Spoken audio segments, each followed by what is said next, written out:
Chapter की map के चौथे हिस्से में तुमने कितनी बातें पढ़ ली हैं? सबसे पहला तो ये पढ़ लिया कि पीएच की रेंज कहाँ से कहाँ पाई जाती है, 0 से लेके 14 तक। 7 से कम वाले कौन से हैं? जितना कम उतना एसिडिक। 7 से ऊपर वाले कैसे हैं? बेसिक। एग्जैक्ट 7 कौन है? न्यूट्रल। उसके बाद में ये पता लगाने के लिए किसकी ताकत ज़्यादा है, लिटमस पेपर काम में नहीं आता। लिटमस पेपर बस ये बता सकता है कि चीज़ें खट्टी हैं या फिर कड़वी हैं, लेकिन पीएच पेपर, जिसको अपन लोग क्या बोलते हैं, यूनिवर्सल इंडिकेटर भी कहते हैं, वो तुम्हें ये भी बता सकता है कि सॉल्यूशन जो तुम्हारे सामने है वो कितना ज़्यादा अच्छा एसिडिक है और कितना ज़्यादा बेसिक है। अब काम की बात ये कि तुम अगर मैप में देखते हो ध्यान से, तो चौथे हिस्से में तुम्हें आगे क्या पढ़ना तुम पहले ये बताओ मुझे, ठीक है? उसके बाद मैं आगे बढ़ाता हूँ। हालांकि मैप मैंने ही लिखवाया, लेकिन तुम्हें बार बार देखना चाहिए उसे, उससे कुछ बहुत बढ़िया रिवीजन हो जाता है बार बार। देखें, चौथे हिस्से में कुछ रह गया है तो बताओ। Real life use of pH बचा हुआ है। उससे पहले एक काम की बात है, मैं इसमें से ना एक ऑर्डर, एक टेबल लिखूंगा प्रॉपर तरीके से देखते हुए, क्योंकि फुल ऑर्डर में लिखिए 1 से लेके 21 तक, ठीक है? और तुम वो टेबल लिखनी है, उससे तुम्हारे दिमाग में कुछ बहुत सा सिम्टम अच्छे खासे जाएंगे, ध्यान से देखना। और तुम लोगों ने पॉइंट नंबर डी लिखा है, मैं पॉइंट नंबर ई लिखूंगा, और ई लिख के हमारा #4 में बस एक बात बची रह जाएगी, some basic use of, some real use of pH, वो बाद में देखेंगे। पहले ई वाला पॉइंट लगाओ, फिर फिनिश करते हैं आगे चल के। लिखें ई पॉइंट। ई पॉइंट में सभी लोग ध्यान से, जी नमस्कार। हाँ अच्छा वैसे आ गए, ठीक है। ई पॉइंट में सभी लोग ध्यान से लिखें, pH values of some daily life equipments, pH value of some daily life equipments, daily life substances. कुछ अपने पास में जो डेली लाइफ सब्सटेंसेस हैं उनकी पीएच वैल्यूज, ठीक है? काम की चीज। सबसे पहली काम की बात, अपन लोगों ने कल जो रेंज सेट की है 1 से लेके 14 तक, उसमें 1 कौन से सब्सटेंसेस इनकी पीएच कैसी होती है, मतलब वो उनका नेचर क्या पाया जाता है, एसिडिक। अगर उनकी पीएच 1 से ऊपर जाएगी तो उनकी जो नेचर है वो किस से किस में कन्वर्ट होना स्टार्ट हो जाएगा, एसिड से बेस क्यों कन्वर्ट होगा। एक मेन काम की बात, अगर किसी की पीएच 1 है तो उसमें number of H positive ions, और अगर किसी की पीएच 7 है तो उसमें number of H positive ions कम होंगे, और अगर किसी की पीएच 14 है तो उसमें कौन से आयंस ज्यादा बढ़ जाएंगे, OH नेगेटिव। एक मेन काम की बात यह कि अगर पीएच 1 है, इसको लिखना नहीं है फिलहाल, नीचे वालों मत लिखना। अगर किसी की पीएच 1 है तो पीएच 1 होने पे उसमें होंगे H positive ions. H positive ion का दूसरा नाम हाइड्रोनियम आयन, और उसका एक तीसरा सिंबल हाइड्रोनियम आयन, और उसका जो अपने पास में तीसरा सिंबल है दैट इज H3O पॉजिटिव। उसके बाद में अगली काम की चीज, अगर किसी की पीएच अपने पास में 14 है तो उसमें कौन से आयंस पाए जाएंगे, OH नेगेटिव। उसका नाम, OH नेगेटिव आयन का नाम क्या है? जैसे इसका नाम अगर अपने पास में हाइड्रोनियम आयन है तो OH नेगेटिव आयन का नाम हाइड्रो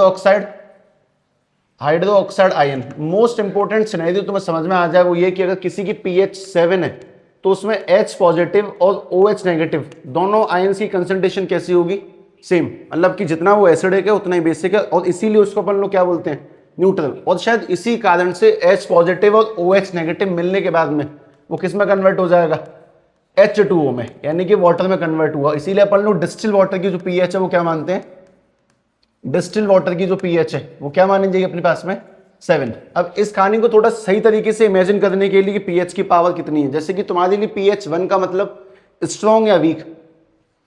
पीएच 1 तुम खा सकते हो कि नहीं खा सकते, pH2 खा सकते कि नहीं खा सकते, pH3। ये डिफरेंस है थोड़ा सा, मतलब कि तुम्हें एग्जैक्ट वैल्यूज तो पता है लेकिन उसके रियल अंडरस्टैंडिंग नहीं पता है कि वो कितनी ताकतवर है। तो उसकी रियल अंडरस्टैंडिंग ध्यान से सुनो। अपने पास में सल्फ्यूरिक एसिड जो बैटरी में पाए जाते हैं, इन्वर्टर की बैटरी में, उसकी पीएच अपने पास में 0.1 के आसपास है। तो में से किसी के घर में इन्वर्टर बैटरी हालांकि होंगे ही होंगे, उनमें जो एसिड निकलता है फर्श पे जाने के बाद में उसके निशान देखना, वो छुटेंगे ही नहीं किसी भी हाल में क्योंकि स्ट्रॉन्ग एसिड है। उसके बाद में अब तुम यहां ध्यान से देखो, अपने पेट में जो एसिड पाया जाता है उसका नाम क्या है, HCl हाइड्रोक्लोरिक एसिड, और इसकी पीएच भी कितनी अपने पास में लगभग 1 है। तो कुल मिला के ये भी वो एसिड है जो हमारे पेट में और डेंजरस है ना। लेकिन काम की बात यहां देखना, लेमन जूस, इसकी पीएच कितनी है, 2। लेमन जूस को अपन लोग खा सकते हैं कि नहीं खा सकते हैं, नींबू सोडा पिया जाता है। इसका मतलब ये कि एक जो पीएच है वो डेंजरस है, लेकिन एक के बाद 2 का जो डेंजर लेवल है वो इतना नहीं है कि वो हमें गला दे। हमारे अंदर ये अंडरस्टैंडिंग होनी चाहिए कि अपन लोग एक माने समझते हैं इतनी खतरनाक पीएच है जो इंसान की बॉडी को गला सकती है, लेकिन 2 उतनी खतरनाक नहीं है। भले ही 1 से 2 एक स्टेप हुआ है, लेकिन वो एक स्टेप कुछ ऐसा है कि 1 मंजिल से छलांग लगाना, 2 मंजिल छलांग लगाना, इतना अंतर है। कुल मिला के अगली काम की चीज 3 वाली पीएच है विनेगर। विनेगर यानी कि सिरका, जो किस में डाला जाता है, किसी भी खाने पीने में किसी खट्टी चीज में डाला जाएगा, और उस वक्त विनेगर की पीएच 3 है। हम 3 भी खा सकते हैं, 2 भी खा सकते हैं। हम सिर्फ अगर नहीं खा सकते 1 और 1 से नीचे वाली, क्योंकि वो इतनी खतरनाक कि हमारी बॉडी को गला के रख देंगी। उसके बाद में अपने पास में टमाटर की पीएच कितनी है, 4। उसके बाद में कॉफी की पीएच, ये थोड़ी शॉकिंग बात है, अपन लोगों के लिए कॉफी का टेस्ट कैसा है, लगभग कड़वा, लेकिन कॉफी कड़वी नहीं है। कॉफी अगर केमिस्ट्री की लैंग्वेज में चेक किया जाए तो उसकी पीएच 5 है, 7 से कम है, यानी कॉफी का नेचर कैसा होगा, एसिडिक। हम जनरली किसी इंसान से अगर पूछ लेंगे कि भैया कॉफी एसिडिक है कि बेसिक है, वो जनरली क्या बताएगा, वो जनरली बोलेगा कॉफी बेसिक है, क्योंकि मैंने टेस्ट किया, कॉफी का जो टेस्ट होता है वो कड़वा है, इसलिए उसकी पीएच 7 से ऊपर होगी। लेकिन तुम्हें इस बात को ध्यान रखना है कॉफी एसिडिक है, पीएच 5 के आसपास लाई करेगी, 7 से नीचे पाई जाती है। उसके बाद में हमारी जो पहली रेन होती है, मतलब कि अब गर्मियां पड़ रही हैं, जून में पानी एवेपोरेट होकर ऊपर जाएगा, वो बारिश में अगस्त, सितंबर और अक्टूबर के महीने के आसपास लौट कर आता है। जो पहली बारिश है उसकी जो पीएच है वो 7 से कम यानी एसिडिक होती है। उसके पीछे का रीजन कि जब भी नीचे से वाटर एवेपोरेट होगा, पानी एवेपोरेट होता है, तो पानी के एवेपोरेट होने के बाद में पानी ऊपर जाके मिलेगा, तो ऊपर पानी और बहुत सारी पॉल्यूशन वाली गैस जैसे कि CO2, SO2, ये सब वहां जाके मिक्स होती हैं, बन जाएगा इसमें H2SO3 और H2CO3। यानी कि जब नीचे से पॉल्यूशन और नीचे से पानी ऊपर जाके मिलेगा तो वो 2 एसिड बनाएगा, एक तो बनाएगा कार्बोनिक एसिड, एक बनाएगा सल्फोनिक एसिड। इसीलिए पहली बारिश में जितनी भी पानी की बूंदें निकल के आती हैं उनकी पीएच 6 और 7 से नीचे पाई जाती है, यानी कि वो एसिडिक रेन है। इसलिए हमें पहली बारिश में तो कभी भी नहाना नहीं चाहिए, वो हमारी बॉडी को इन्फेक्शन करेंगे, गलाएंगे, कहीं ना कहीं से इन्फेक्शन पैदा करते ही करते हैं। पहली बारिश की पीएच ऑलवेज 7 से नीचे है। इसलिए अगर बारिश में नहाने वाला सिस्टम अगर कभी भी अप्लाई करना हो तो हमेशा 2-3 बारिशों के बाद ही नहाएं। और ये एसिड रेन वो फिनोमेना है जिसकी वजह से बहुत सारे पत्थर वगैरह खराब हो रहे हैं। ऐसी कोई बिल्डिंग जो बारिश से खराब हो गई हो जिसकी तुम्हें नॉलेज हो तो बताओ, ऐसा कोई पत्थर। ताजमहल किसी टाइम पर बहुत वाइट था, अब कंटिन्यूसली उसकी येलोनेस होने के पीछे का रीजन क्या है कि लगातार पॉल्यूशन, एवेपोरेट होने वाला पानी ऊपर जाके किसमें कन्वर्ट होता है, एसिड में। और जब एसिड लगातार नीचे आएगा तो उस पत्थर की जो असली क्वालिटी है उसे ड्रॉप करवा देगा।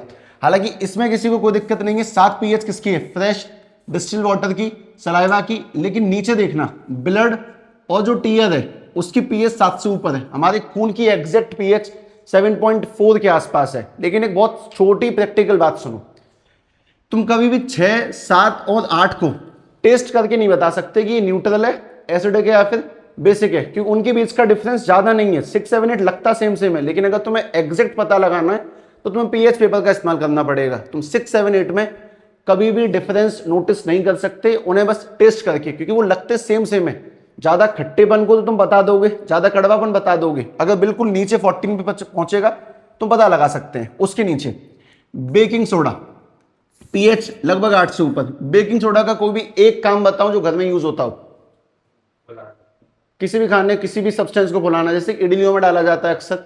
उसके बाद में अगली काम की चीज है कि इनो की जगह पे तुम इस्तेमाल कर सकते हो बेकिंग सोडा, क्योंकि इनो का एक मेन काम है कि पेट में आने वाली एसिडिटी को न्यूट्रलाइज करना है। वैसे करके जो बेकिंग सोडा उसका यूज भी कर सकते हैं। इस पूरे टेबल की अंडरस्टैंडिंग तुम्हें एक सबसे बड़ी बात समझाती है कि 1 और 2 में उतना अंतर नहीं है जितना हम सोचते हैं, कुछ अलग ही चीज है। उसके बाद में 6, 7, 8 हम लोग चक्कर नहीं बता सकते हैं। और नीचे अगर अपन लोग चले जाएं तो बहुत छोटी मोटी काम की चीजें। मिल्क ऑफ मैग्नीशिया दवाई आती है बोतल में, जो कि एसिडिटी रेगुलेट करने काम आती है। अगर एसिडिटी हो जाती है तो इनो एक ऐसा सब्सटेंस है जो हर जगह मिलता है, लेकिन मिल्क ऑफ मैग्नीशिया छोटे बच्चों पर यूज किया जाता है। लिक्विड पाउडर होता है, लिक्विड होती है, उसको पीकर एसिडिटी खत्म कर सकते हैं। इंक्लूडिंग हमारे पास में अमोनिया, कल हम लोगों ने शायद सुना था अमोनिया, वो खेत में डलने वाले कट्टे का नाम क्या था, डीएपी, यानी कि डाई अमोनियम फॉस्फेट। और उसका मेन काम क्या, वो बैक्टीरिया जितने भी कीटाणु पाए जाते हैं उन सबको खत्म करेगा। सेम टू से अमोनिया, हमारे घर में कॉकरोच कीट जितने भी पाए जाते हैं वो सब कुछ अमोनिया से खत्म हो सकते हैं। इसका मतलब ये है कि जो भी जहर हमारे आसपास अवेलेबल है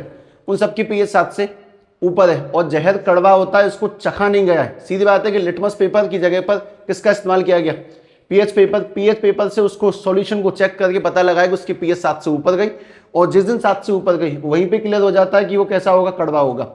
और लास्ट में जैसे सबसे पीछे अपने पास सबसे खतरनाक एसिड है वो HCl या फिर सल्फ्यूरिक एसिड, वैसे करके सबसे खतरनाक बेस कौन सा है, NaOH या फिर KOH। ये जस्ट एक बेसिक सी अंडरस्टैंडिंग है जो तुम्हें समझाती है कि 0 1 2 3 में तुम लोग फिर भी देख सकते हो कि 1 बहुत डेंजरस है, 2 3 हम खा सकते हैं, 5 6 7 8 9 तक हम पता ही नहीं लगा सकते कौन सा एसिड है कौन सा बेसिक है। और मोस्ट इंपोर्टेंट इसके अंदर कौन आता है, कॉफी। कॉफी की पीएच अक्सर जनरली यूं ही पूछ लेते हैं कि हम सीक्वेंस में देखिए बताओ इनमें से कौन सा है जो बेसिक होगा। उसमें ऑप्शन में HCl डाला जाएगा, कॉफी डाला जाएगा, और अक्सर इंसान कॉफी क्लिक करता है लेकिन गलत है। कॉफी एसिडिक में है पीएच के अकॉर्डिंग, क्योंकि उसमें आयन ज्यादा पाए जाते हैं। तो एक ही छोटा सा काम। उसके बाद में तुम लोग चैप्टर की मैप का अगला हिस्सा चेक करो, ठीक है। अपन लोग उसको वैसे लिखते हैं, उसके बाद आंसर देखना। बोले चैप्टर की मैप का अगला क्वेश्चन 5th नंबर भी लिखा है ना, वो देखो मैप में जाके चेक करो।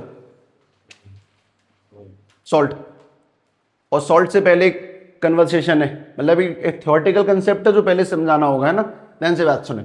सबसे पहली काम की चीज फोर्थ लास्ट में सबसे पहला काम का पॉइंट है daily life use of pH. Daily life use of pH, daily life use of pH, यानी कि पीएच हमारी डेली लाइफ में कहां पर यूज है ना। थ्योरेटिकल अंडरस्टैंडिंग है। देखो अगर पेपर में आता है तो सीधी सीधी काम की चीज कि तुम्हें इसको याद करके लिखना होगा। ये वैसे क्वेश्चंस वाली कहानी नहीं है जो अपन लोगों ने इससे पहले करी। हमने इससे पहले लगभग 40 से 50 रिएक्शंस करी हैं। वो रिएक्शंस केमिकल रिएक्शंस समझ में आती हैं। ये थ्योरेटिकल अंडरस्टैंडिंग है, ऐसा कुछ जैसे क्वेश्चन आंसर लिखवाने पड़ते हैं उस टाइप से, लेकिन समझ के आएगा। जैसे इसका सबसे पहला यूज है use in digestive system. Use in digestive system हमारे पाचन तंत्र में इसका कहां पर यूज है वो ध्यान से देखेंगे। सबसे पहली काम की चीज कि 2-3 कॉमन अंडरस्टैंडिंग समझ लो। पहली अंडरस्टैंडिंग, हमारे पेट में कौन सा एसिड रिलीज होता है, एसिडिटी किसे कहते हैं। पेट में जलन होना, गैस बनना क्यों बनती है, किस खाने से बनती है, नहीं कुछ और है। मैदा खाना अच्छा क्यों नहीं है। इनमें से किसी सवाल का जवाब दे दो, तब जाके मैं ये स्टार्ट करता हूं कि आखिर ये क्या चीज है, वो समझ में आएगा। मैदा खाना बेटर क्यों नहीं है, एसिडिटी बनती क्यों है, और अगर बनती है तो उसको तुम लोग कंट्रोल कैसे करोगे, किस चीज से कंट्रोल करेंगे। और अगर कंट्रोल करने वाली बात आ रही है, तुम पेपर में किसी भी जगह पर इनो नहीं लिख सकते। इनो गलत है, मतलब इनो अपनी जगह पे ठीक है, लेकिन केमिकल की दुनिया में वो इनो नहीं चलेगा, ठीक है। वो कुछ और तरीके से रिप्रेजेंट किया जाता है। सबसे पहली काम की चीज छोटे मोटे पॉइंट समझते हैं कि डाइजेस्ट सिस्टम कैसे काम करेगा, उसके बाद में देखना कि इस्तेमाल कैसे करके होगा। और मेन काम की बात, ये थ्योरेटिकल है, मतलब ये वैसा बिल्कुल नहीं है कि जैसा अपन लोग अभी तक मैथमेटिक्स में पढ़ के आएंगे, क्वेश्चंस लिए समझे और कर दिए, वैसा नहीं है। थ्योरेटिकल अंडरस्टैंडिंग है, ध्यान समझनी है। सुनो सबसे पहली काम की बात कि हमारे पेट में कौन सा एसिड रिलीज होता है, HCl। इसका दूसरा ना अपने पास में गैस्ट्रिक जूस। हमारे पेट में रिलीज होने वाले सारे केमिकल्स को अपन लोग गैस्ट्रिक जूस कहते हैं, ठीक है। तो पहला छोटे छोटे पॉइंटों में लिखो जिससे कि याद करना आसान रहेगा। Stomach release HCl, hydrochloric acid, ठीक है। जब स्टोमक ज्यादा एसिड रिलीज कर देगा तो उस फिनोमेना को अपन लोग क्या कहते हैं, एसिडिटी। जब पेट में ज्यादा एसिड रिलीज होगा दैट इज कॉल्ड एसिडिटी। लेकिन पेट ज्यादा एसिड रिलीज क्यों करता है वो समझो। एक छोटे सवाल का जवाब दो कि मान लो तुम्हारे पास में इतनी लकड़ी है और इतना ही थर्माकोल है, किसको जलाने के लिए ज्यादा आग चाहिए, थर्माकोल जलाने के लिए आग ज्यादा नहीं चाहिए। सेम टू सेम वही कंसेप्ट है मैदा में और आटे में। अगर अपने पास में सेम अमाउंट का आटा है, सेम अमाउंट की मैदा है, उस आटे को गलाने के लिए पेट को ज्यादा एसिड रिलीज करना पड़ता है, लेकिन मैदा के लिए ज्यादा एसिड रिलीज नहीं करना पड़ेगा। अब मान लो तुमने 1 किलो रोटी खाई है और 1 किलो मैदा खाई है, तो पेट को तो लगेगा कि 1 किलो सामान आया, वो 1 किलो के हिसाब से एसिड रिलीज भी करेगा, लेकिन रोटी को गलाने के लिए अगर उसने मान लो 20 ml एसिड रिलीज किया तो रोटी 20 ml में गल जाती है। और अगर मैदा को गलाने के लिए 20 ml रिलीज करेगा, क्योंकि पेट के लिए दोनों का वजन कितना है 1 किलो, लेकिन मैदा गल जाती है सिर्फ 2 ml में। मैदा बिल्कुल थर्माकोल की तरह हल्की सी आग में खत्म हो जाती है। अब बचा कितना एसिड 18 ml। वो 18 ml एसिड जो पेट की कंफ्यूजन से निकला कि उसको लगा 1 किलो मैदा है, मैं इसके लिए भी 20 ml निकालता हूं। उसे ये नहीं पता कि सामान कौन सा आया है, उसे तो पता है कि वजन है इतना खाने में, इतने वजन के अनुसार मुझे इतना एसिड रिलीज करना है। तो जब वो मैदा के हिसाब से ज्यादा एसिड रिलीज कर देता है, क्योंकि 2 में काम हो गया 18 बचा, तो पेट में जलन होती है। उसी जलन वाले फिनोमेना को अपन लोग क्या कहते हैं एसिडिटी। और उस एसिडिटी को खत्म करने के लिए, उस एसिड को खत्म करने के लिए तुम्हें उसमें क्या ऐड करना पड़ेगा, एसिड को खत्म करने के लिए हमें उसमें क्या ऐड करना चाहिए बेस। उसी बेस का नाम है एंटा एसिड, यानी कि जो एसिड को फिनिश करेगा। मेन काम की चीज है कि पेट ज्यादा एसिड रिलीज क्यों करता है, कंफ्यूजन, टाइप ऑफ खाने से होने वाली कंफ्यूजन। उसको लगता है कि दोनों खानों का वजन सेम है और इसीलिए वो same amount of acid release करेगा। लेकिन जिस खाने को पचाने के लिए 20 ml सफिशिएंट था, वहां तो कोई दिक्कत नहीं है। लेकिन जिस खाने को पचाने के लिए 20 ml ज्यादा पड़ गया, तो कुछ तो डाइजेस्ट हो चुका है, लेकिन जो 15 ml के आसपास, 18 ml के आसपास बचा रह गया समझने के लिए, वो हमारे पेट में जलन पैदा करता है और उसी को एसिडिटी बोला जाता है। तो ध्यान से बात समझो कि स्टोमक सबसे पहले रिलीज करेगा HCl, लेकिन अगली काम की चीज when excess amount of acid released by stomach, when excess amount of acid released by stomach, then it is called acidity, released by stomach, then it is called acidity। तो इसी phenomena को अपन लोग कहते हैं acidity, it is called acidity. तुम लोगों ने अक्सर ये एड में देखा होगा, ठीक है, बहुत सारे एडों में जिसमें इनो का प्रचार किया जाता है, उसमें देखा होगा कि एसिडिटी वो कुछ ना कुछ खाने से, आलू समोसा वगैरह ऐसा उल्टा सीधा खाने से होती है। जितनी भी मैदा की चीजें हैं वो सच में अवॉइड करनी चाहिए। उसके पीछे का कुछ और भी रीजन है, वो बॉडी में कोलेस्ट्रॉल जमा होना, बहुत सारी खतरनाक चीजों को जन्म देता है मैदा, और कोई एनर्जी नहीं है, कोई एनर्जी नहीं होती उसके अंदर। पहली काम की चीज कि पेट क्या रिलीज करेगा HCl। एसिडिटी क्यों होती है, कंफ्यूजन की वजह से। जब पेट को लगता है कि खाने का अमाउंट तो 1 किलो है, लेकिन उसे पचाने के लिए जो सब्सटेंस उसने दिया वो ज्यादा हो चुका है, उसे नहीं पता कि ये रोटी है कि मैदा है, उसे अंडरस्टैंडिंग नहीं है, ठीक है, और इस फिनोमेना को एसिडिटी बोला गया। अब बात है अगर इंसान के पेट में जलन हो रही है तो उस एसिड को कम कैसे करेंगे। एसिड को खत्म करने का अपोजिट तरीका कौन है, बेस। तो उसमें अपन लोग कोई भी बेस ऐड करेंगे, ठीक है। तो एसिड को अपोज करने के लिए या फिर एसिड को खत्म करने के लिए अगर हम ध्यान से लिखते हैं तो वी शुड ऐड बेस, ठीक है, वी शुड ऐड बेस, या फिर कह सकते हैं antacid to neutralise the acid of stomach. यानी कि अपन लोग उस पेट के एसिड को खत्म करने के लिए उसमें क्या चीज ऐड करेंगे, सबसे मेन काम की चीज हम उसमें ऐड करेंगे बेस और कोई भी एंटा एसिड। इस बात को ध्यान रखना, ठीक है। बेस का दूसरा नाम क्या है, एंटा एसिड। एक छोटा सा लॉजिकल क्वेश्चन, इस एसिड के आगे एंटा शब्द क्यों लगा है। तुमने एक शब्द सुना एंटोनियम, यानी क्या चीज, जैसे कि डे का एंटोनियम नाइट, लार्ज का एंटोनियम। एंटोनियम शब्द का मतलब क्या, एंटी होना। एंटी यानी किसी का विरोधी, किसी का अपोजिट होना। नॉर्मली हम यूज भी कर लेते हैं, ये इसके एंटी चल रहा है, एंटी यानी कि किसी का अपोजिट। तो जो एसिड का अपोजिट है उसको अपन लोग क्या बोलते हैं, एंटा एसिड। तो अगर मुझे पेट की एसिडिटी खत्म करनी है तो सीधी सीधी बात है, मैं उसमें क्या ऐड करूंगा, एंटा एसिड, या फिर हम कह सकते हैं क्या ऐड करेंगे उसके अंदर, बेस। तुम नॉर्मली बताओ कि इंसान किस शब्द का ज्यादा इस्तेमाल करता होगा, बेस का या फिर एंटा एसिड का। एंटा एसिड नॉर्मली एसिड से लड़ने के लिए यूज करेंगे किसका, एंटा एसिड का। तो पहली बात तो होती क्यों है, HCl रिलीज करता है नॉर्मली पेट। खाना अगर ऐसा खा लें जिससे पेट कंफ्यूज होगा, दैट इज कॉल्ड एसिडिटी। उस एसिडिटी को खत्म करने के लिए जो हम लोगों ने उसके अंदर ऐड किया, दैट इज एंटा एसिड। और किसी भी एंटा एसिड के एग्जाम्पल बता दो जो तुम जानते हो, कोई भी एंटा एसिड जिनके एग्जाम्पल तुम्हारी नॉलेज में हो, जैसे तुम जानते हो, तो तुम लोग सबसे पहले बोलोगे इनो। मैं मना कर रहा हूं, इसको नहीं बोलना है ना, इसको लिखना है, क्योंकि इनो का तुम्हें केमिकल लिखना है। आखिर उस इनो की पुड़िया में मिलाते कौन सा केमिकल है, तो उस इनो की पुड़िया में सबसे पहला मिलने वाला होता है NaHCO3, ठीक है। इसका नाम बता देंगे ज्यादा ठीक है, नाम बोलो इसका, NaHCO3 का नाम बहुत बार लिख के आ चुके हैं अभी तक। सोडियम, हाइड्रोजन, कार्बोनेट, इसका नाम सोडियम हाइड्रोजन कार्बोनेट। एक तो ये अपने पास में एंटी एसिड है, sodium hydrogen carbonate, sodium hydrogen carbonate. और उसके बाद में एक और काम की चीज, इसमें एक और काम की चीज अपने पास में एक एसिड और, उसका नाम है milk of magnesia, milk of magnesia. तुमने कहीं मेडिकल से खरीदा ये मिल्क ऑफ मैग्नीशिया? नहीं देखा किसी ने? एक मिनट, ये मिल्क ऑफ मैग्नीशिया देखो एक बार, मतलब ऐसे लिख के तुम सेट करोगे, तुम्हें उससे थोड़ा अंडरस्टैंडिंग सही नहीं जाएगी, ध्यान से देखना। मिल्क ऑफ मैग्नीशिया, शायद बोतल देख के समझ में आ जाए, कहीं पे शायद देखा हो, कभी देखा हो, मे बी।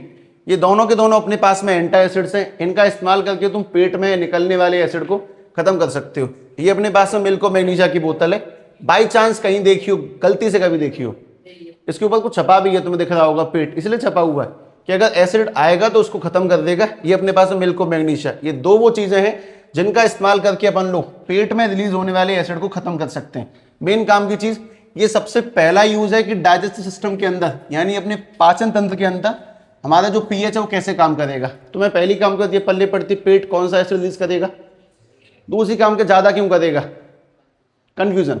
उसे लगता है कि 1 किलो मैदा के लिए भी उतना ही चाहिए था 1 किलो रोटी के लिए चाहिए, ऐसा नहीं है। उसको ये भी लगता है कि 1 किलो मीट के लिए भी उतना ही चाहिए था 1 किलो रोटी के लिए चाहिए।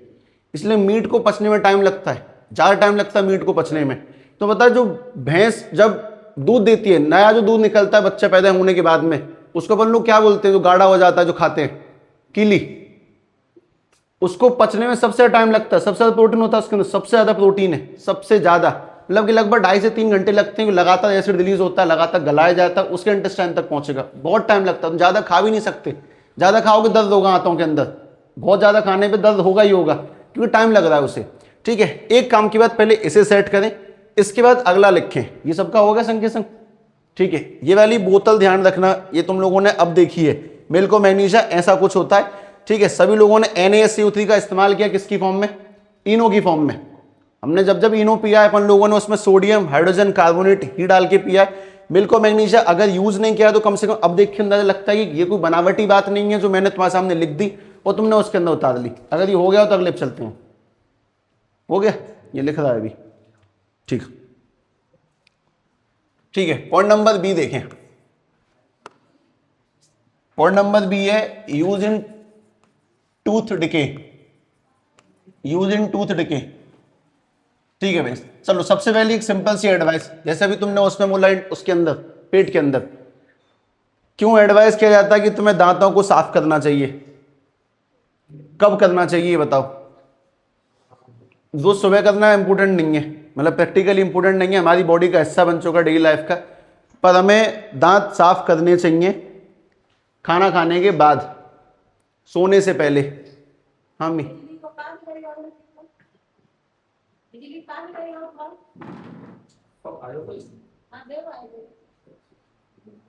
दांत कब साफ करने चाहिए, जब जब तुमने खाना खाया हो।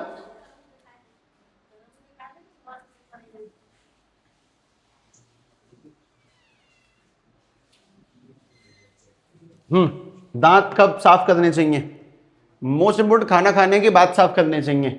उसके पीछे का रीजन, दांत क्यों साफ करने चाहिए बताओ पहले। दांत साफ करने के पीछे का रीजन क्या है, दांत किससे साफ करने चाहिए, कौन से कॉलगेट से, कॉलगेट वाले कॉलगेट से, और दंत कांति, क्लोजअप, और भी आते हैं, सेंसोडाइन, सेंसोफोम, सबसे बढ़िया नीम की दातून। कभी किसी दातून करी कभी तुम में से किसी ने, ऐसा कि दातून ना करी हो कभी, कोई ये बता मुझे, कोई दातून नहीं करी नीम की डंडी से, वो बेस्ट है, तुम्हें अभी समझ में आएगा देखना, वो नीम की दातून बेस्ट है। और थोड़ी देर बाद, मतलब जैसे पहले उसे चबा लें, चबा के नॉर्मल मुलायम कर लें, उसके बाद उसके पीछे की साइंस समझो। ब्रूस इसलिए नहीं मारने चाहिए दांत चमक के बिल्कुल मोती ऐसे बन जाए, वो रीजन नहीं है, कुछ और कंसेप्ट है, वो ध्यान से देखना। सबसे पहली काम की चीज तो ये सुनो, हमारे जो दांत है, ठीक है, अभी ये बस नॉलेज के लिए लिख रहा हूं, हमारे पास में ये जो दांत बने हुए हैं, दांत बनाओ पहले फटाफट।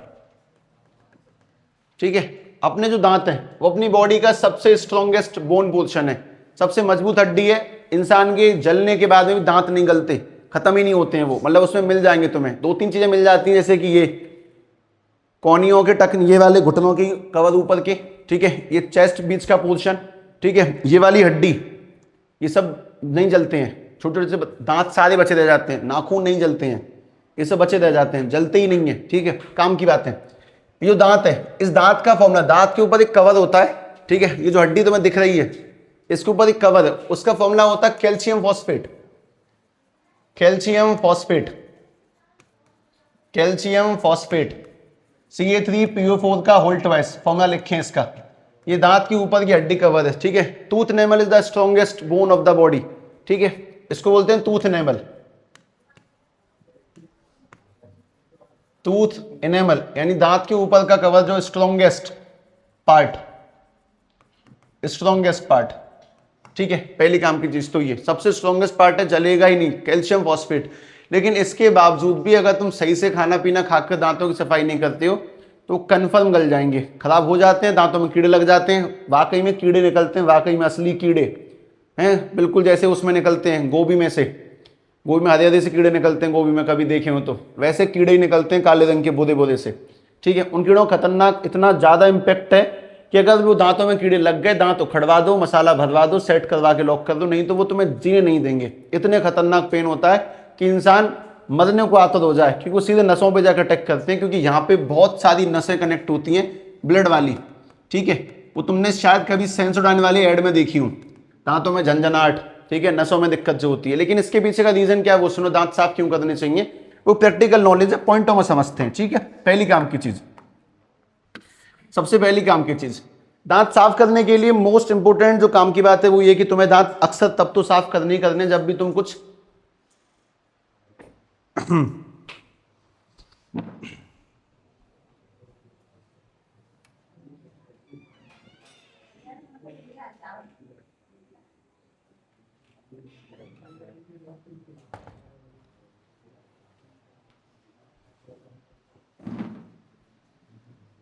जब तुम कुछ मीठा खाओगे तब, ठीक है। चॉकलेट रीजन नहीं है, चॉकलेट की बात बिल्कुल नहीं है। जब भी हम कुछ मीठा खाते हैं तब कंप्लीटली एडवाइस है कि दांत साफ करें, उसके पीछे का रीजन। और उससे पहले काम के बाद दांत में हमेशा सिर्फ पीछे वाले दांत खराब होते हैं, दाढ़ आगे खराब नहीं होते, उसके पीछे का रीजन क्या है वो सुनो। देखो 2-3 बातें इकट्ठी लिख रहा हूं, जो बोली है वो सारी सीक्वेंस में तरीके से, उनको तुम्हें समझना है, ठीक है। पहली काम की चीज, after eating sweet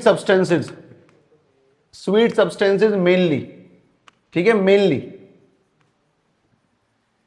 we should always clean teeth, we should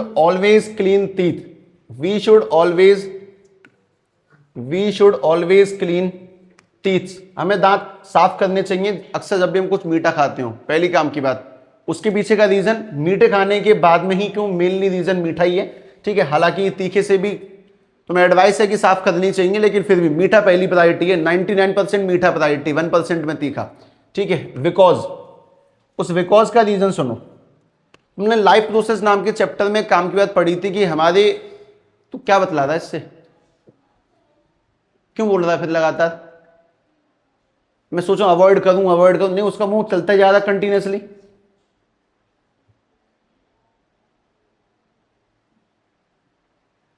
मतलब थोड़ा सा अपने आप को इस तरीके से ढाल, तुझे रियलिटी समझ में आएगी कि नंबर स्कोर करने में पहली चीज क्या है,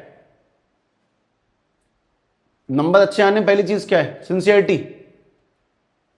पढ़ाई बाद में आती है। ऐसे लाखों लोग होंगे जो पढ़ रहे होंगे, सबके नंबर नहीं आएंगे। तो उससे कंटिन्यूसली बोल रहा, तब से देख रहा हूं, लगातार देख रहा हूं। अपने इस बात को कंट्रोल में लाना सीखने, जब तुझे समझ में आ रहा है कि मैं तुझे उस दिन भी टोक चुका हूं, एक दिन पहले भी, आज फिर टोक रहा हूं एक हफ्ते बाद, मतलब मैं बोल रहा हूं लगातार मुंह चल रहा है कंटिन्यूसली, मतलब मैं कंट्रोल कर रहा हूं कि नहीं अवॉइड करते हैं। हाँ भाई, अगर हम मेनली कुछ स्वीट खाते हैं तो we should always clean teeth. उसके पीछे का रीजन सुनो। बिकॉज हमारे माउथ में एक बहुत सिंपल सी चीज, मैं क्या कह रहा था, हाँ, लाइफ प्रोसेस नाम का चैप्टर पढ़ा अपन लोगों ने। हमने उसमें एक बात पढ़ी है कि खाने का पचना कहां से शुरू होता है? माउथ से। माउथ में क्या रिलीज होता है? लार में होते हैं ढेर सारे बैक्टीरिया, सलाइवा में बहुत सारे बैक्टीरिया होते हैं जो खाने को पचाना शुरू कर देते हैं। पचाने का मतलब ये है कि खाने को गलाना शुरू कर देते हैं। हम जिस रोटी को खाएंगे वो अंदर जाएगी, कुछ मुंह में गलती है हल्की फुल्की, फिर जाके पेट में, फिर जाके हाथों में, तो कंटिन्यूसली गलती है वो। तो माउथ में क्या रिलीज होते हैं? ढेर सारे बैक्टीरिया रिलीज होते हैं। तो अपन लोग जब भी कुछ मीठा खाते हैं दांत साफ करने चाहिए, because saliva starts the digestion of food. Saliva start the digestion of food with the help of enzymes. यानी कि जो सलाइवा है वो एंजाइम्स की हेल्प से, with the help of enzymes की हेल्प से कंटिन्यूसली हमारे जो हमने खाना खाया उसको गलाना शुरू करता है। हम जब भी खाना खाएंगे, जितना भी मीठा खाएंगे, अक्सर वो जो लार होती है, लार में जो बैक्टीरिया पाए जाते हैं उसको वो गलाना शुरू कर देगा, सबसे पहली काम की चीज। और जब वो उसको गलाएगा तो वो खाना गल के किस में कन्वर्ट हो जाएगा? जो खाना है वो गलेगा, गल के किस में कन्वर्ट हो जाएगा? एसिड में। इस बात को मैं ध्यान से रिप्रेजेंट करके दिखाता हूं, मुझे सिर्फ लिखना नहीं है, तरीके से देखना। सबसे पहली काम की चीज, अपने पास में ये मान लो एक दांत बना दिया, ठीक है। तो मैं एक बहुत छोटी सी बात जो समझ में आ जाए वो ये कि हमारे आगे के दांतों में पीछे दांतों में डिफरेंस है। आगे के दांतों में जगह नहीं है कुछ टिकने के लिए, रखने के लिए, लेकिन जो पीछे के दांत होते हैं वो थोड़े से चौड़े होते हैं, उस पर कोई भी सामान ऊपर की ओर रखा जा सकता है। जैसे मान लो चॉकलेट को चिपकना, चॉकलेट आगे नहीं चिपक सकती, लेकिन पीछे के दांतों में जैसे यहाँ पे गड्ढे से होते हैं, हल्के हल्के से डांट में गड्ढे से होते हैं, उन गड्ढों पे वो चॉकलेट चिपक सकती है। तो मान लो कि उस गड्ढे के ऊपर चॉकलेट चिपक गई। चॉकलेट के चिपकने के बाद में हमारे मुंह में कंटिन्यूस बैक्टीरिया होते हैं, लार वाले बैक्टीरिया, एंजाइम जो सलाइवा में पाए जाते हैं, लार में पाए जाते हैं। वो बैक्टीरिया इस चॉकलेट को या इस मीठे को गलाना शुरू करेंगे। और गलाने का मतलब है कि कोई भी चीज तब गलती है जब किस में कन्वर्ट हो जाती है? एसिड में। तो बैक्टीरिया इस मिठास को गलाएंगे और गला के इस मिठास को किस में कन्वर्ट कर देंगे? एसिड में कन्वर्ट करेंगे।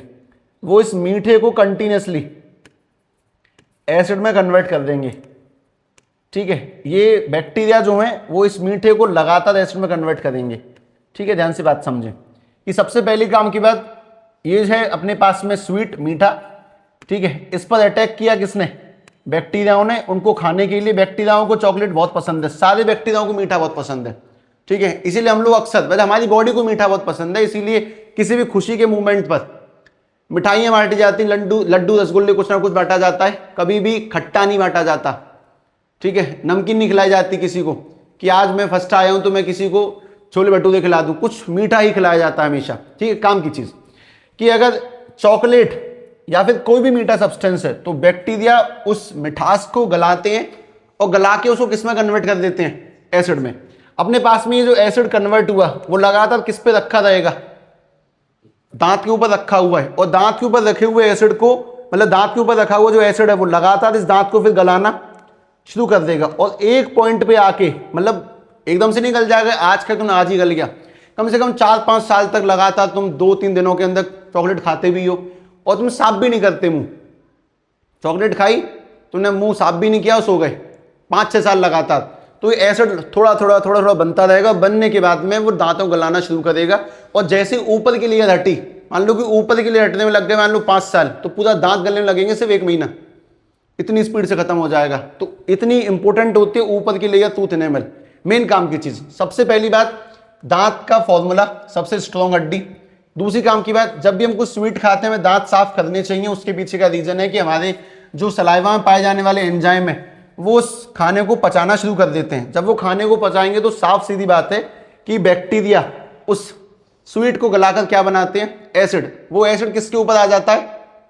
दांतों के ऊपर। और दांतों के ऊपर जमा हुआ एसिड लगातार गलेगा। गल के लगातार जो एसिड दांतों के ऊपर है वो गलाएगा हमारे दांत को, कंटिन्यूसली दांत खत्म होता चला जाएगा। मेन चीज किस चीज का कॉम्बिनेशन है जो दांतों को गला रहा है वो बताता हूं, ठीक है। टूथ डिके यानी कि दांत को गलाने के लिए किस चीज का कॉम्बिनेशन काम कर रहा है वो सुनो। काम कर रहा है स्वीट, उससे कौन मिले? एंजाइम या फिर कह लो बैक्टीरिया, माउथ के एंजाइम, और उन्होंने मिलकर क्या बना दिया फिर उससे? एसिड। वो एसिड हमारे दांतों को डिके कर देगा, वही एसिड हमारे दांत को गला देता है। तो अपने पास में दो चीजों की बात चल रही है, स्वीट और बैक्टीरिया। जब मिठाई और कीटाणु मिलेंगे एसिड बनाएंगे, वो गलेगा। तुम किस चीज को खत्म कर सकते हो मुंह में से, ये बताओ, बैक्टीरिया या फिर मिठाई? बैक्टीरिया तो खत्म कर नहीं सकते हैं, तो तुम खाओ, खाने बाद में मतलब ऐसा नहीं कि खाते तुरंत बुस मान लिया, खा लो 2-3 घंटे को, मान लो तुमने खाना खाया रात को 8 बजे 9 बजे, ठीक है, उसके बाद तुम 10-11-12 बजे सो रहे हो, तो तुम कोलगेट करके सो। तुमने सुबह किया नहीं किया कोई मतलब नहीं है, सुबह कोई इंपोर्टेंस नहीं है, लेकिन तुम रात को करो, ठीक है। हमेशा रात को तो ब्रश करके सोना ही चाहिए खाना खाने के बाद में। एक बहुत नॉर्मल एडवाइस ये भी कर जाते, रात को खाना कम खाना चाहिए, मीठा नहीं खाना चाहिए, ठीक है। अब दूसरी बात सुनो, इस दांत के ऊपर क्या जमा होना शुरू हो गया? डायग्राम बहुत खराब हो चुका है, थोड़ा सेट करता हूं। देखो, इस दांत के ऊपर जमा होना शुरू हो गया एसिड। अभी तुम पिछले वाले खेल में पढ़ के आए थे, यहां पे बहुत सारी चॉकलेट रखी हुई है, इसको बैक्टीरियाओं ने अटैक किया, और बैक्टीरियाओं ने इस पर अटैक करके इसको किस में कन्वर्ट कर दिया?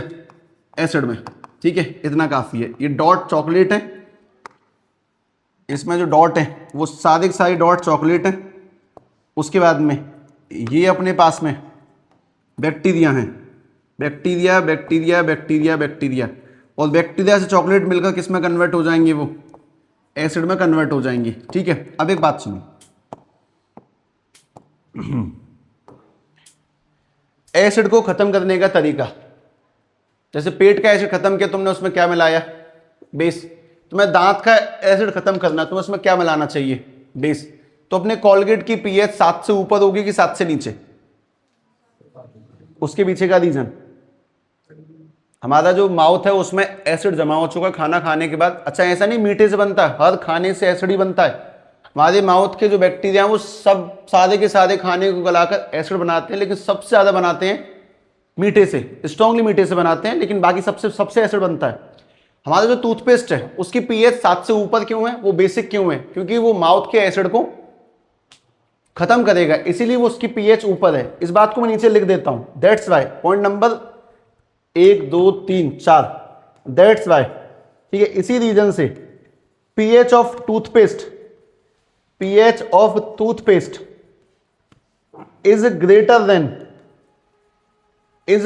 देन 7। वो 7 से ऊपर होती है, बेसिक होती है, जिससे कि वो खाने को गलाया जा सके। एक काम की बात और सुनो, खाने को नहीं, एसिड को न्यूट्रलाइज कर सके। नीम की दातुन कैसी होती है? टेस्ट बताओ। कड़वी यानी कि बेसिक, और मुंह में क्या पाया जाता है? खट्टा यानी कि एसिड। अगर नीम की दातुन करेंगे तो एसिड को खत्म कर सकते हैं। अच्छा, बेस्ट वही है। तुम्हें बात और सुन लो, गन्ना मीठा होता है, गन्ना इस दुनिया मीठे का एकमात्र सोर्स सिंगल, चीनी गन्ने से बनती है। तो पता, चीनी नुकसानदायक है खाने के लिए ज्यादा, गन्ना नहीं है। मतलब नेचुरल जितनी भी चीजें उनमें से कोई नुकसान नहीं है। जैसे किसी इंसान को डायबिटीज है, उसको मीठा खाना अलाउड नहीं है। भाई तू आम खा सकता है, केला खा सकता है, अमरूद खा सकता है, अंगूर खा सकता है, गन्ना खा सकता है, पर ये सब तो मीठे हैं, फिर भी खा सकता है। नेचुरल चीजें कोई नुकसान नहीं करती हैं, कुछ भी खा ले वो सब ठीक है। तो काम की बात ये समझो कि सबसे पहली बात तो ये कि तुम्हें ये पल्ले पड़ेगी, दांत गलते क्यों हैं? जब हम मीठा खाते हैं बैक्टीरिया बनाते हैं दांत के ऊपर एसिड, वो एसिड हमारे दांत को गलाएगा, इसलिए रात को खाना खाने के बाद में तुम्हें कोलगेट कर लेना चाहिए। और जो टूथपेस्ट है उसकी पीएच ऑलवेज किससे बड़ी होती है? 7 से बड़ी होती है। अब मैं तुम लोगों से छोटा सवाल इसी के अंदर और पूछ लेता हूं, एक रोटी का टूक खाना खाने से पहले यानी हमारे हाथ में और फिर हमारे मुंह में, दोनों में उसकी पीएच कहां पर 7 से नीचे होगी, कहां 7 से ऊपर होगी? कहां पर वो बन चुका होगा एसिड और कहां होगा वो नॉर्मल? हम जैसे उसको बाहर रखते हैं वो कैसा रहता है? नॉर्मल। जैसे अब उसको खाएंगे, खाते ही माउथ के बैक्टीरिया मिलेंगे और बैक्टीरिया मिलकर उसको गलाना शुरू करेंगे, और गलने से वो क्या बन जाएगा? एसिड। यानी कि जो मील, MEAL, मील यानी कि खाना, बिफोर ईटिंग उसकी पीएच होती है ऊपर, यानी कि 7 और उससे ऊपर होती है, न्यूट्रल होता है। और खाते ही उसकी पीएच 7 से नीचे गिर जाती है, क्योंकि जैसे ही खाएंगे एंजाइम उसको किसमें कन्वर्ट कर देंगे? एसिड के अंदर कन्वर्ट कर देंगे। अब इस पूरी कहानी को क्लोज करता हूं, ठीक है। ध्यान से नीचे लिख लेना एक काम का पॉइंट कि decaying of tooth decaying of tooth starts when pH falls below 5.4। जब pH 5.5 और 5.4 एक ही बात है, कोई ज्यादा डिफरेंस नहीं है। जब 1 और 2 में डिफरेंस नहीं पड़ा इतना, तो 5.4 और 5 में कोई ज्यादा अंतर नहीं बैठता। तो जब pH 5.5 से नीचे गिरना शुरू हो जाती है, दांत गलना शुरू हो जाते हैं, ठीक है, 5.5 है ये, 5.5, ठीक है, इस बात को ध्यान रखना। और लास्ट पॉइंट इसके अंदर मील आफ्टर एक मिनट,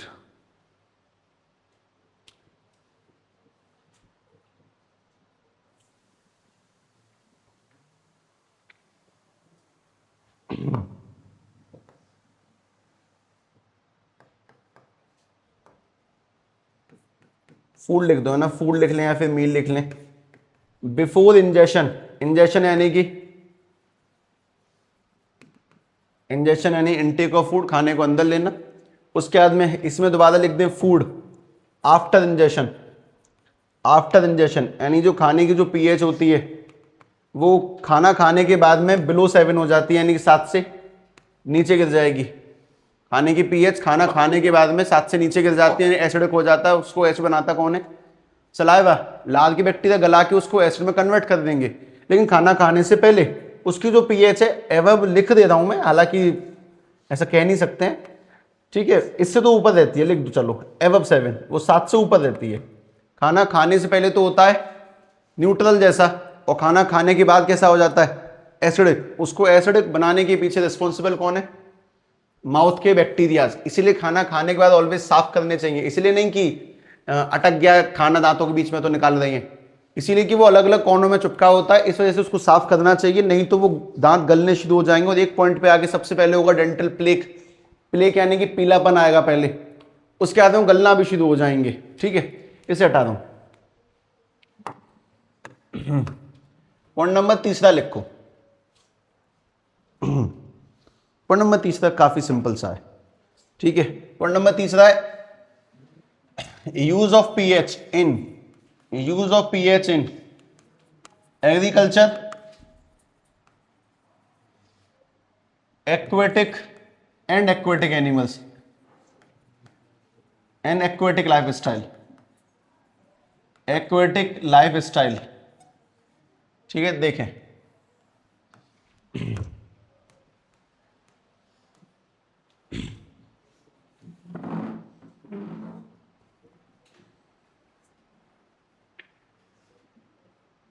खेतों में खाद डलने के बाद में फसल अच्छी उग जाती है, फिर फसल कटने के बाद में खेत में काम किया जाता है, उसको दोबारा जोतते हैं, उसमें पानी चला देते हैं। क्या तुम में किसी ने ऐसा देखा कि सफ़ेदी के कट्टे मिला देते हैं खेतों में, पानी के संग संग पानी के रास्ते में डाल देते हैं, सफ़ेदी कट्टे मिक्स हो जाए? नहीं। अच्छा, वो देखा, उसमें जला देते हैं, उसको क्या जलाते हैं? उसमें जो घास फूस रह जाती है, सूख जाता है, उसे जला देते हैं, वो काला काला सा राख उसमें मिक्स हो जाती है। क्यों जलाते क्यों हैं? खेत जले हुए तो देखे होंगे ना, कटने जला देते हैं, कटने के बाद में क्यों जलाते हैं? बताओ। ना ना ना ना, कूड़ा रीजन नहीं है, कुछ और रीजन है। अच्छा, खाद का एक सिस्टम और है। अगर तुमने मान लो खेत में इस साल 1 कट्टा खाद डाली है, अगले साल तुम्हें 2 डालनी पड़ेगी, थोड़ी ज्यादा अच्छी क्वालिटी डालनी पड़ेगी। और जो पीएच वो उसमें अपन लोग खाद डालते हैं, खाद, वो खाद लगातार उस मिट्टी की जो उपजाऊपन है उसको, मतलब जैसे तुमने इस साल खाद डाली है तो खाद उस मिट्टी के सारे इंपोर्टेंट केमिकल पेड़ को दे देती है, जिससे कि पेड़ अच्छा उगेगा। सब कुछ खाद का मेन काम ये है कि मिट्टी का सारा उपजाऊपन पेड़ में समा देना, जिससे उसकी ग्रोथ अच्छी हो। लेकिन उसका एक नुकसान और है, जैसे खाद डाली जाती है, खाद उस मिट्टी को बना देती है एसिडिक, मिट्टी को खतरनाक बनाती है। अगर तुमने अगली बार या फिर मान लो 4-5 साल बाद लगाता, उसमें पेड़ डाला और मिट्टी का ट्रीटमेंट नहीं किया, तुम उसका इलाज नहीं कर रही हो। इलाज कैसे करते हो वो भी सुन लेंगे। अगर तुमने 4-5 साल लगातार खाद डाली, तुमने पेड़ लगा दिया 5 साल बाद, तो मिट्टी इतनी खतरनाक हो जाएगी कि उसमें जड़ें गल जाएंगी, टिक ही नहीं पाएंगी। क्योंकि खाद मिट्टी कैसे बना देती है? एसिडिक। जब उसमें खाद मिलाते हैं तो मिट्टी को बनाती है एसिडिक। अगर मिट्टी एसिडिक हो जाएगी तो उसमें जड़ें टिकती नहीं है, फिर वो खत्म ही हो जाएगा। तो मिट्टी का समय समय पे करना पड़ता है इलाज। मिट्टी का इलाज कैसे होता है वो सुनो। जिस रास्ते से पानी ज्यादा हो, ट्यूबवेल से जिस तरीके से पानी ज्यादा हो, उस जगह पे तुम सफेदी का एक कट्टा लो, डाल दो, पटक दो। वो सफेदी कट्टा घुलते घुलते हल्का हल्का घुल घुल के पूरे खेत में फैल जाएगा। और सफेदी का कट्टा जब पूरे खेत में पानी में घुलकर फैल जाएगा तो मिट्टी एसिड से कैसी हो जाएगी? दोबारा से न्यूट्रल। तो मिट्टी को भी न्यूट्रल करना मजबूरी है हमारी। अगर नहीं करेंगे तो तुम 1 साल 2 साल 3 साल तक उसमें से फसल उगा लोगे, लेकिन एक पॉइंट पे आके अगर तुमने मिट्टी का इलाज नहीं किया तो जो जमीन है वो बंजर हो जाएगी। तो खाद डालने से मिट्टी कैसी होती है? एसिडिक। उसको नॉर्मल करने के लिए तुम्हें क्या करना है? पानी के रास्ते में कोई भी सफेदी कट्टे वगैरह डाल दो, ठीक है, वो अपने आप घुल घुल के पूरे खेत में फैल जाएंगे और मिट्टी को दोबारा कैसा कर देंगे? न्यूट्रल। तो तुम लगातार बस खाद डालकर फसल लंबे समय तक नहीं उगा सकते हो, तो मिट्टी का इलाज करना पड़ेगा। इलाज करने का पहला तरीका तो ये रहा। दूसरा, जो गोबर वाला वेस्ट है, गोबर को भी गला गला के खेतों में फैलाया जाता है अक्सर, ठीक है, वो भी मिट्टी के उपजाऊपन को वापस से दे देगा। फसल अच्छी किससे उगती है? गोबर वाले वेस्ट से कि खाद से? खाद से। गोबर ठीक है, मिट्टी को नुकसान नहीं पहुंचाता, लेकिन फसल अच्छी नहीं देता वो, ठीक है, देगा पर उतनी नहीं जितनी खाद दे देती है। तो मेन काम की चीज, सिर्फ खाद डालने से मिट्टी की पीएच पहली बात गिरेगी। अगर मिट्टी की पीएच को तुम्हें नॉर्मल करना, उसमें 2 बातें करनी पड़ेंगी तुम्हें। उसमें तुम क्या मिला सकते हो? सफेदी का कट्टा और गोबर। इनको इंग्लिश में लिखूंगा मैं, तब ध्यान से देखना। उससे मिट्टी वापस से अपनी स्टेज में नॉर्मल पहुंच जाती है। नॉर्मल पहुंचने के बाद में तो उसमें कंटिन्यूस यूज कर सकते हो। ये काम हर साल किया जाता है, बार बार, ठीक है। और उसी लिस्ट में उस राख को गलाकर भी उसके अंदर मिला देते हैं, जो कि उसमें बचती है खेत के अंदर। वो राख भी उसकी पीएच को अरेंज करती है, मैनेज कर लेती है इसी वजह से, ठीक है। वो सारी बातें मैं लिख रहा हूं, ध्यान से लिखना, तरीके से समझते हुए। इंग्लिश समझ में आनी चाहिए। देखें, continuous use of fertiliser, continuous use of fertiliser, continuous use of fertiliser decrease the pH of soil, decrease the pH of soil. यानी जो मिट्टी की पीएच है वो लगातार खाद के इस्तेमाल से कम हो जाती है। अगर वो डिक्रीज करेगी उसकी पीएच को, तो after some time, after the interval of time, after some time soil becomes acidic, soil becomes acidic in which roots of crop will not stabilize themselves। यानी जिसमें जड़ें खुद को स्टेबलाइज नहीं कर पाएंगी अगर वो एसिडिक बन जाती है। तो इसी वजह से अपन लोग क्या करते हैं फिर? इस वजह से हम लोग we should add calcium oxide, calcium oxide यानी कि सफेदी का कट्टा, ठीक है, CaO, एंड मैन्यूर, मैन्यूर यानी कि वो ऑर्गेनिक खाद, वो गोबर वाली गली हुई खाद जिसको सड़ा के उसमें मिला देते हैं। We should add calcium oxide and manure regularly to the soil, regularly to the soil. हमें उसमें लगातार मिलानी चाहिए, विच न्यूट्रलाइज द सॉइल, जिससे कि जो सॉइल है वो न्यूट्रल हो जाती है। विच न्यूट्रलाइज द सॉइल, जिससे कि सॉइल जो है वो नॉर्मल होती चली जाएगी और उसको लंबे समय तक इस्तेमाल कर सकते हैं, ठीक है। मेन काम, खाद पीएच को गिराता है, एसिडिक बनाएगा, और जो कैल्शियम ऑक्साइड है वो कंटिन्यूसली उसको नॉर्मल कर सकती है। मिलाने का सबसे बढ़िया तरीका, ट्यूबवेल चलाओ, पानी चलने दो लगातार, रास्ते में अलग अलग जगहों पे जहाँ पे बड़ा बने होते हैं, अलग अलग जगहों पे कट्टे खोल के पटक दो, वो ऑटोमेटिकली पूरे में घुल जाती है अपने आप ही, ठीक है। और इसके बाद में जो अगला पॉइंट है इसके अंदर, that is aquatic life style, ठीक है। ये बहुत छोटा सा पॉइंट है।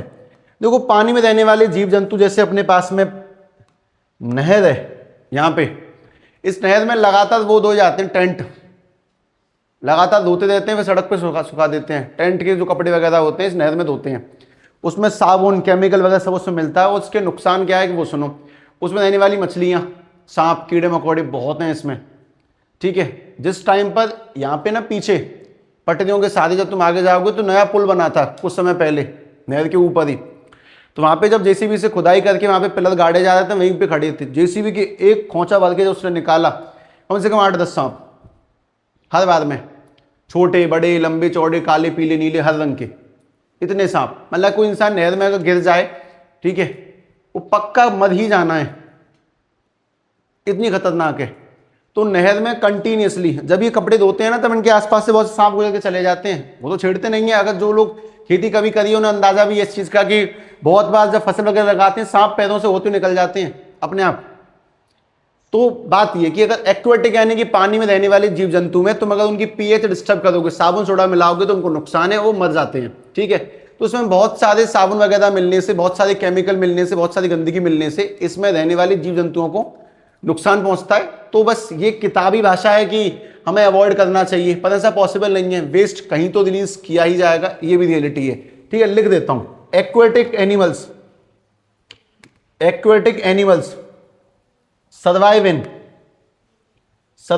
in very narrow range, in very narrow range of pH, यानी कि बहुत कम लाइफ स्टाइल होती है उनकी। पीएच अगर नैकाद 19 से 20 हो गई ना, वो उसी में बेचारे मर जाएंगे। So we should not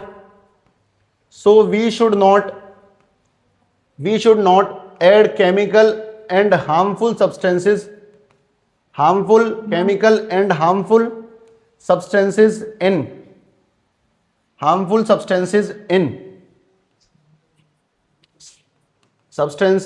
in water bodies. हमें पानी के ऐसे किसी भी सोर्स में जहां पे जीव जंतु रहते हो उसमें कोई भी केमिकल और खराब सामग्री नहीं मिलानी चाहिए। अब एडवाइस की बात है तो दे दी गई है, हालांकि रियल लाइफ में काम चलेगा नहीं, इससे कोई पॉसिबिलिटी ही नहीं है दूसरी, वो मिलानी पड़ेंगे। एक आध की हत्या होगी तो होगी, हम पे कोई दूसरा ऑप्शन नहीं है, कुल मिला के बात ये। ठीक है, अगली काम की चीज,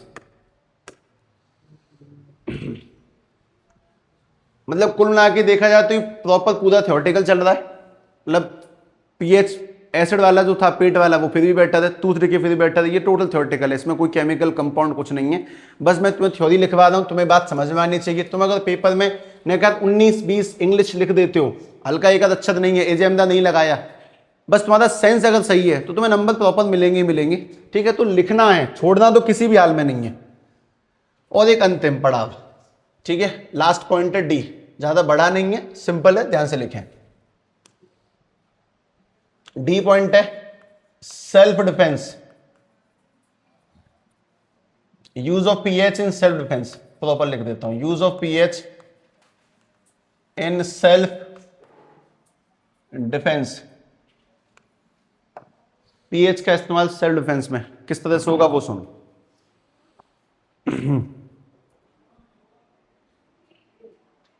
ऐसा कोई जीव जंतु तुम जानते हो जो तुम्हें बचाता, मतलब अपने आप को बचाता है, तुम्हें काट लेता हो? चींटी काटती है, जलन होती है, वो रिलीज करती है कौन सा एसिड? Formic acid. मधुमक्खी डंक में उसके में एसिड होता है, वो मार देती है तो लग जाती है। सांप बेस होता है उसके अंदर जहर, वो खत्म कर सकता है। तो ऐसे बहुत सारी चीजें हैं जो अपने सेल्फ डिफेंस के लिए बहुत सारी केमिकल बॉडी में रखती हैं और खुद को बचा लेते हैं। बहुत सारी चीजें हैं, ठीक है, लिखता हूं, ध्यान से देखना। तो भगवान ने सबको कुछ ना कुछ दिया, तो नेचर में, मैं शॉर्ट लैंग्वेज में लिख रहा हूं, प्रॉपर नहीं, ठीक है। Many natural organism, many organism have their self defense system, have their self defense system by acid and base in them। ठीक है, उनके अंदर डिफेंसिव सिस्टम होता है, जैसे कि उसके एग्जांपल लिख देता हूं मैं।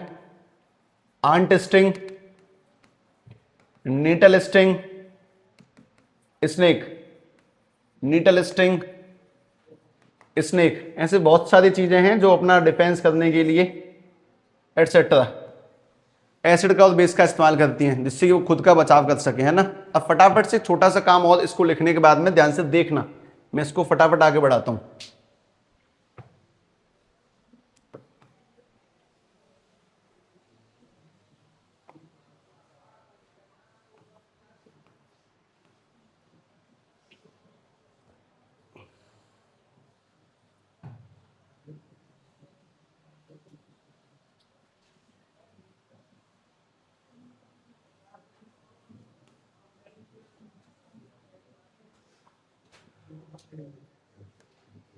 देखो इन्हें पढ़ो एक बार फटाफट से, देखना। प्लांट एंड सॉइल, मैं रीड कर दूं, देखना। Plant require specific range of pH for healthy growth. Overly acidic soil is treated with किसके साथ में, क्विकलाइम यानी फिर कैल्शियम ऑक्साइड। अगर वो एसिडिक हो चुकी है इसको इसके साथ में बढ़ा दो, वो नॉर्मल हो जाएगी। अगली काम की चीज एक्वेटिक लाइफ में, यानी कि human bodies work with pH of 7 से 7.8। हमारी भी बॉडी जो है वो 7 से 7.8 के अंदर ही काम करती है पूरी बॉडी। हमारी बॉडी 7 से नीचे कभी नहीं जानी पीएच, और 7.8 से ऊपर नहीं जानी है। इसको स्टार बना के लिख दो कहीं पर भी कि ह्यूमन बॉडी की जो रेंज है, जो अपने पास में ह्यूमन बॉडी है उसकी जो रेंज है वो 7 से 7.8 के बीच में है, ठीक है। अच्छा, अगर हम अपन लोग उसकी बात करेंगे एक्वेटिक एनिमल्स की, तो उनकी पीएच अगर थोड़ी बहुत भी कम हो जाती है उनको बड़ा नुकसान होता है। इसमें ऐसा कुछ ज्यादा नहीं लिखा जितना अपन लोगों ने कर लिया, ठीक है, छोड़ो। फिर अगले वाले को देखना, डाइजेस्टिव सिस्टम। स्टमक प्रोड्यूस क्या करता है, HCl। ओवर प्रोडक्शन से क्या हो जाती है, एसिडिटी। अगर ज्यादा होगा प्रोड्यूस तो हो जाएगी एसिडिटी। और सेट किससे करेंगे उसको, एंटासिड से। और उसका नाम क्या अपने पास में, मिल्को मैग्नीशिया। मैंने रीड नहीं किया, मैंने बस पॉइंट देखी, ये मेन है। बच्चे का आंसर सही है, करेक्ट। बस ऐसे करके, मतलब HCl है, एसिडिटी हो जाती है, ज्यादा प्रोडक्शन करने से एंटासिड सही करेंगे, उसका नाम लिख दिया मिल्को मैग्नीशिया। आगे देखना, टूथ के फॉर्मूला क्या है एनिमल का, कैल्शियम फॉस्फेट। हार्डेस्ट सब्सटेंस है। और कब गलेगा माउथ, जब पीएच किससे नीचे हो जाएगी, 5.5 से लो हो जाती है, ठीक है। उसके बाद में अगला ये देखना, सेल्फ डिफेंस वाला सिस्टम। हनी बी, मधुमक्खी, अगर तुम उसके छत्ते को छेड़ोगे तो तुम्हें काटती है, नुकसान पहुंचाती है। उसमें कौन सा एसिड पाया जाता है, मेथनोइक एसिड। किसके लिए, अपनी सेफ्टी के लिए। अगर मधुमक्खी कभी काट भी ले तो उससे बचने का तरीका क्या है, उसके डंक को असर खत्म करना है तो एक तो जो लोहे से घिसते हैं उस डंक चपक के बाहर आ जाता है, वो अलग चीज है। एक केमिकल वाला मेथड, उस पर तुम क्या अप्लाई कर सकते हो, बेकिंग सोडा, क्योंकि ये एसिड और ये कौन है, बेस, तो लगाने से सेट हो जाएगा। उसके बाद में वास्प स्टिंग, उसमें बेसिक नेचर पाया जाता है। उसके बाद नीटल लीव्स, ये नीटल की पत्तियां, ये वो खतरनाक पत्तियां हैं, सुनो।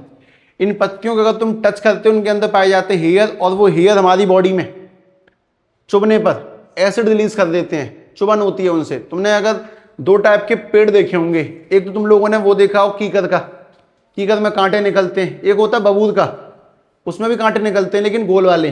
कीकर के कांटों में बबूल कांटों में डिफरेंस होता है। कीकर के कांटे चुभ के निकल जाएंगे तो भी दर्द लंबा नहीं होगा। बबूल कांटे पर लग जाए तो दर्द कंटिन्यूसली बना रहता है बहुत लंबे टाइम तक, थोड़ा सा पॉइजन होता है उनके ऊपर। इस वजह से मेन काम की चीज, नेचर में पाए जाने वाली सभी चीजों के पास में खुद का डिफेंस करने के लिए कोई ना कोई सब्सटेंस दिया गया है, उसका इस्तेमाल करके खुद का बचाव करते हैं। और नीटल लीव्स क्या चीजें, पत्तियां हैं।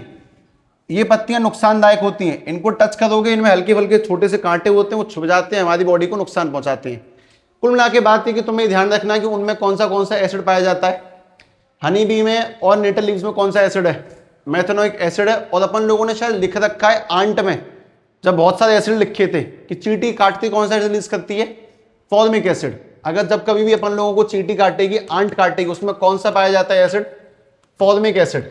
लेकिन एक मेन बात ये सुन लो, तुमने अब तक जितना भी पढ़ा, आज के दिन तुमने जो भी पढ़ा वो सब थ्योरेटिकल है। आज कोई रिएक्शंस नहीं कराई मैंने तुम्हें, कुछ भी ऐसा नहीं करवाया, बस रियल लाइफ सिस्टम को समझा दिया। तुम कल से अब जो पढ़ोगे वो केमिकल पढ़ोगे। अब मतलब केमिकल्स अंडरस्टैंडिंग, बनाना, उनकी लर्निंग, उन रिएक्शंस को सीखना। तुम्हारी थ्योरेटिकल कहानी बस तुम्हारी याद करने के लिए, तो इसको घर जाके सभी लोग सेट कर लें। और आज शायद 3 बजे तुम्हारा टेस्ट है, ठीक है, उसको बिल्कुल प्रॉपर टाइम पे ही क्लिक करना, और जब भी तुम कर सकते हो 3 से 8 के बीच में, ठीक है। और 8:15 पे उसका आंसर अपने आप आ भी जाएगा। तो ग्रुप में जाके जो मैं तुम्हें कल लिंक भेजी है उसको ज्वाइन करके टेस्ट को स्टार्ट कर देंगे 3 बजे। जो भी तो उसमें ज्वाइन नहीं हुए वो जाके लिंक पे टेस्ट करेंगे, क्लिक करेंगे तो मैं उनको अप्रूव भी कर दूंगा, ठीक है। 3 बजे उसको अटेम्प्ट करेंगे सभी लोग हर हाल में, ठीक है। बाकी अपन लोग को कल निपटाते हैं, ठीक है। चलो नमस्ते, इसे ऑफ कर दियो आराम से।